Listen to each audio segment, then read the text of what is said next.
Welcome back to Happy Place Cooking. Today I am going to be making some cookies. I'm going to make them from scratch and they're going to be Fruity Pebble cookies. I'm using my stand mixer today, but you can totally do this in just a bowl by hand.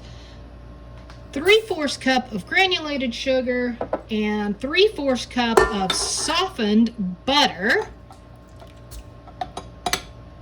And then I'm going to cream that together.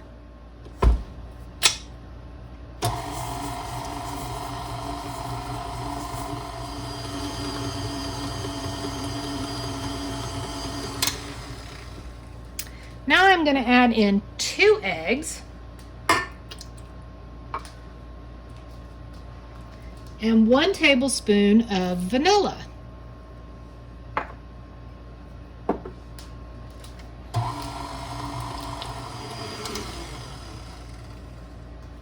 Next, I'm going to, well, actually I think I'm going to lift this up so that it's a little easier to pour this in.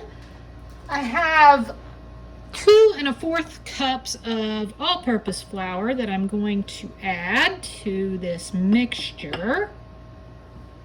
And I'm also adding 2 1/4 teaspoons of baking powder and 1/2 teaspoon of salt. And I'm just going to mix all that together.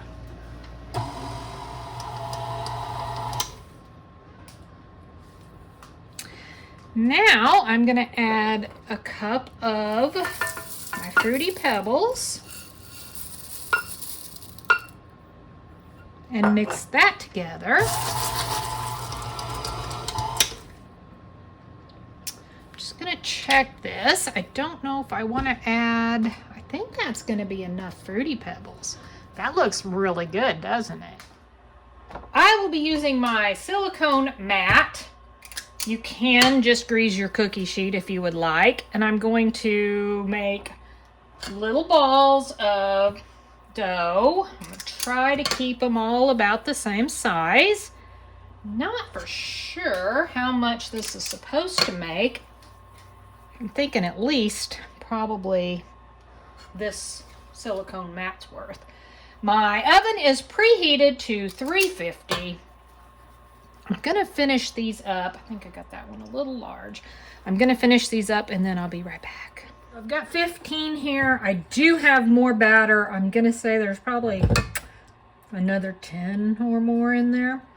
I'm going to set this in my freezer for probably 20 to 30 minutes. I want them to get nice and cold, and then I can move on to the next step before putting them in the oven. These are nice and cold. Hopefully not too cold. They might be. I'm going to take, you can use a glass. I'm using this measuring cup, and I'm just going to squish them until they're about that thick. So they would fit in the round. I'm going to do that with all of these. I do think having them cold may help keep them from sticking too terribly bad to my cup. These are all nice and flat now, and I am going to put them in the oven for probably somewhere between 9 and 12 minutes. I'm gonna keep an eye on them. I don't want them to get too brown because I want them to be, you know, kind of a fluffy, soft, chewy type cookie, not hard and crunchy. Ended up leaving these in the oven for about 13 minutes. Now they're really, really hot. Oh, yeah, and I don't want to break them. I'm going to let them cool, and I'll probably go ahead and try to get working on that next batch so that I can finish this up, and then I'll be back and I'll do a little taste test for you. Look at those. They're so pretty.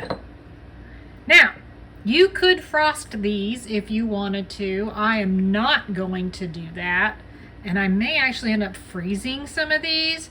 I ended up with 31 cookies, so if you didn't want that many, you could probably cut that recipe I just gave you in half. Let's get a little bit of a close-up view. Look at the Got a very light browning on the bottom, exactly what I wanted. I don't want them to be dark brown. You see all the fruity pebbles in there. They're nice and soft, cakey. I'm gonna take a bite. Very fruity. I mean, it took a second, but I can definitely taste them. The cereal is just a tiny bit chewy, but not real bad. The vanilla cookie part is very good. That's very yummy. I could see where frosting these would be pretty good, but I think they're good as standalone, just like this. Great for a birthday, a party, or just for fun, for an afternoon snack. If you give these a try, be sure and come back and comment below. Let me know what you thought of them. Thanks so much for watching. Happy eating.